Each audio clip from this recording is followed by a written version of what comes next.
a responsibility that Abraham had with Ismail, it was not to take the physical idols from the Kaaba. That's what the history is telling us.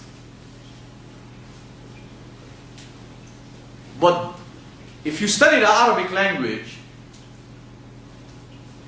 these people were giving vent to their perception of life, and they sculpted different images to remind them and to represent their beliefs, their convictions, their inner perceptions. Modern man today don't have idols that he walks around with that others can see. But what about the idolatry in our minds? What about the idolatry in our lifestyles? What about the idolatry in our society, in our politics, in our sociology, in our education, in the way we move about? God, for sure, we must know, is not like you and me. I can only see you from a certain angle, and you can see me from a certain angle. The Qur'an tells us, "Huwa ma'akum aynama kuntum." Wherever you and I are, we are always within the reach and within the vision, as an expression goes, of Allah.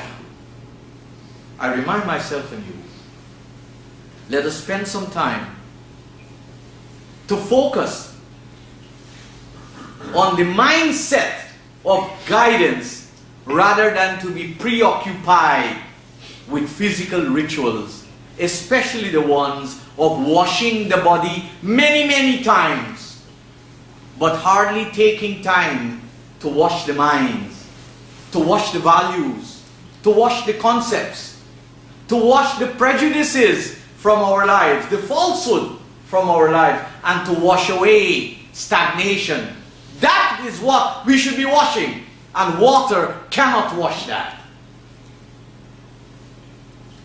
That can only be washed when you and I realize the kind of figurative dirt that is part of our life, and are prepared mentally and physically and with all the energies we have to purge ourselves so that life can have a meaning.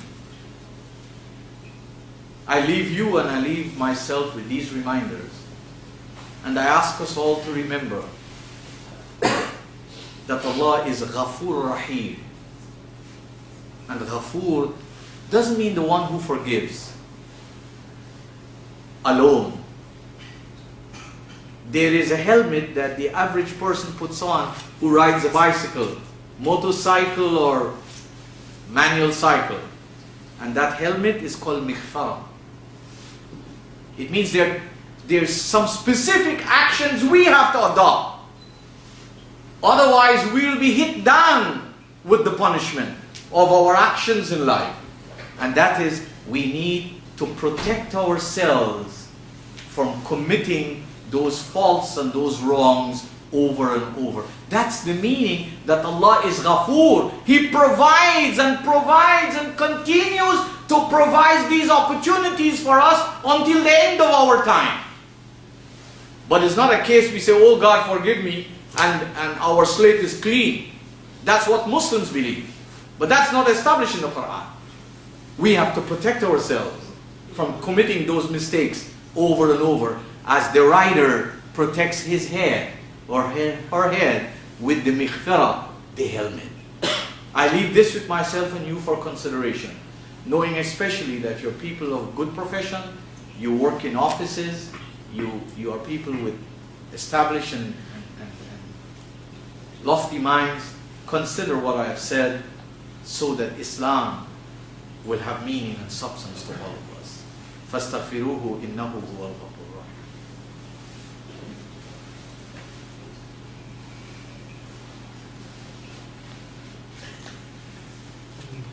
So brothers and sisters, we are all asked to take heed, to be reminded, as I've always reminded myself, one person can make a difference in a home, one person can make a difference in a family, one person can make a difference in a community.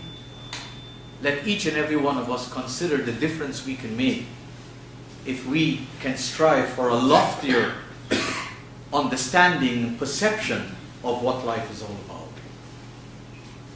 We ask Allah to bless all of His apostles and all of His messengers without discrimination. And we ask Allah for life, that we can undo the mistakes of our past and we could make our today far better than our yesterday, and we can work for a better tomorrow.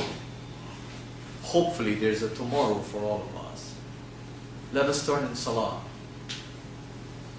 because salah, when it is appropriately established as a system of life, as a way of life, then it can help us indeed to never forget Allah subhanahu wa ta'ala.